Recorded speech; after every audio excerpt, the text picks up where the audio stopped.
And we welcome on from our sister site, NJ.com. Andy Vasquez covers the New York Jets. Andy, thanks for joining us. Thanks for having me. Appreciate it. Yeah, Andy, we are going to see an old friend this weekend in Joe Flacco, who has a 17-3 record against the Cleveland Browns. So what have you seen so far from Joe? What do you feel like the outlook is for him on Sunday? Well, he has not won a game as a Jets starter. I think he's 0-7 at this point. And what we saw against the Ravens was a guy who was under pressure a lot. I mean, the Jets offensive line is banged up. They've already lost 2 starting tackles. And they didn't get a chance to really work together at all during the offseason and training camp and preseason. And then they started a 4th round pick who wasn't supposed to play until next year at the earliest, Max Mitchell at right tackle. So you can see why he struggled. He didn't have time to throw. I mean, he was hit 11 times during that game, and I think sacked 5 times. So, or at least 3, it was 3 sacks and 11 hits. Sorry, it's a lot of math. He was hit a lot. So you can see why he struggled. I don't think it was as bad as maybe Jets fans think it was. He was just constantly under pressure. And I think the offensive line will get better this week just because, you know, they're going to have some real tape to be able to game plan off of. And they're going to have some experience together. So I think Joe Flacco, I mean, he still throws the ball really well. He was never a really mobile guy, even long before the age of 37. He's still not mobile at this point. If they're going to put pressure on him because this is a better defensive front than what they saw against the Ravens, but I think he might be a little bit more capable of dealing with it. This isn't his first game since last November. It'll be his first game in a week. So he's going to be used to the game speed. His arm is still very good.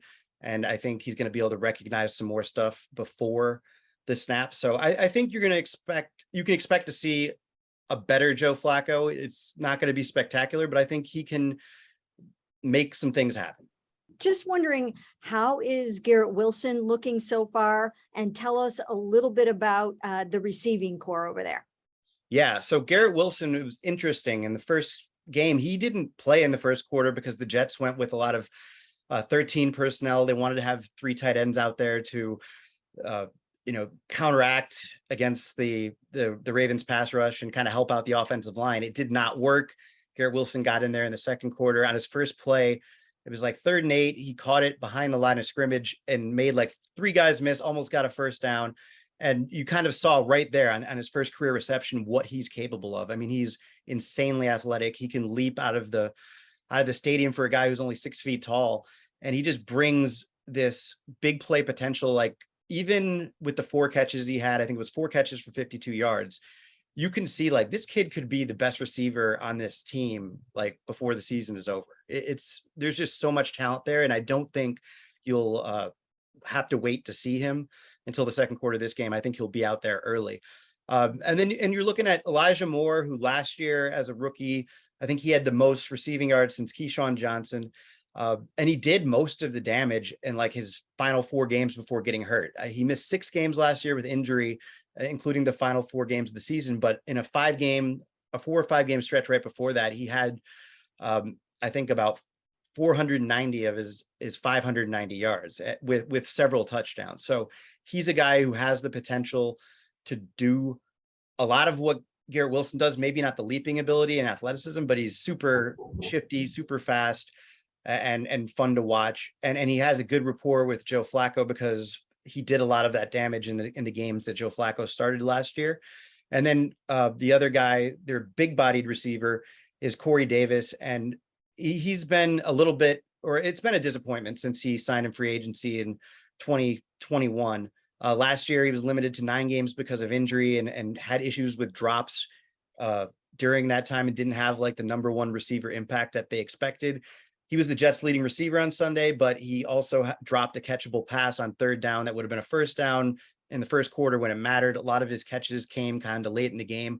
I think the Jets and their fans really want to see Corey Davis make those tough plays when it matters. And that's kind of what's been missing for him so far. So a lot of potential in the receiver room, but they have not put it all together yet. And that's why the offense has been not very good.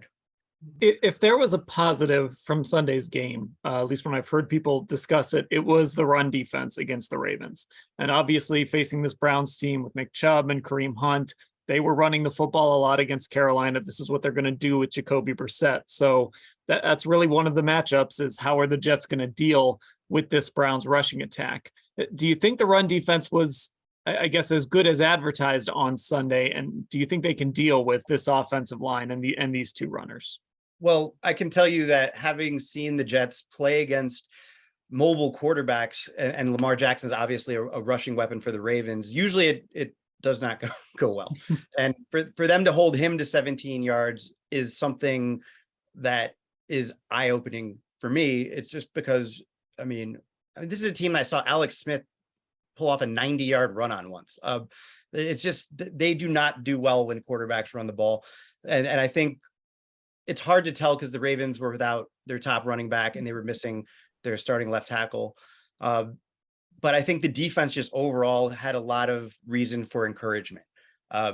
They were flying around. They were playing with a lot of energy. They were really sabotaged by like 3 big plays that they gave up at the worst possible time, a classic Jets theme. But I think all of that stuff is kind of fixable and understandable when we're looking at some of their long or the new parts that they've added to this team. Like there's going to be some growing pains. Everybody knew that. It just happened to come at a bad time for that defense.